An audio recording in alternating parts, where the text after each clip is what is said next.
இலங்கைக்கு இறக்குமதி செய்ய அனுமதிக்கப்பட்ட வாகனங்கள் 90 நாட்களுக்குள் பதிவு செய்யப்பட வேண்டும் என அறிவுறுத்தப்பட்டுள்ளது. குறித்த விடயத்தை நிதி, திட்டமிடல் மற்றும் பொருளாதார அபிவிருத்தி அமைச்சின் அதிகாரிகள் தெரிவித்துள்ளனர். வாகனங்களை இறக்குமதி செய்வதற்கு வழங்கப்பட்டுள்ள அனுமதியானது குறிப்பிட்ட நிபந்தனைகளுக்கு அமைய வழங்கப்பட்டிருப்பதாகவும் தெரிவிக்கப்பட்டுள்ளது. பொருளாதார செயற்பாடுகள் மீண்டும் வழமைக்கு திரும்பச் செய்யும் நோக்கிலும் நாட்டின் பொருளாதார நிலைப்புத்தன்மையை பாதுகாத்து மேம்படுத்துதல், அந்நிய செலாவணி இருப்பை பாதுகாக்கும் அதே நேரம் தேவையற்ற வாகன இருப்புகள் பேணப்படுதல், அதிகப்படியான வாகனங்கள் இறக்குமதி செய்யப்படுவதை அதைரியப்படுத்தும் நோக்கிலேயே இந்த நிபந்தனைகள் விதிக்கப்பட்டிருப்பதாகவும் சுட்டிக்காட்டப்பட்டுள்ளது.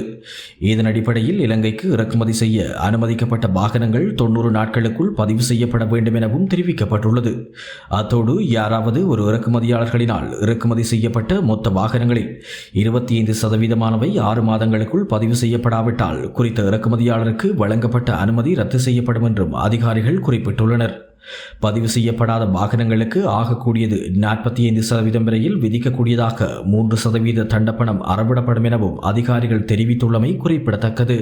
43 வருடங்கள் கடந்தும் இந்த பிரச்சனை போய்கொண்டிருக்கின்றது.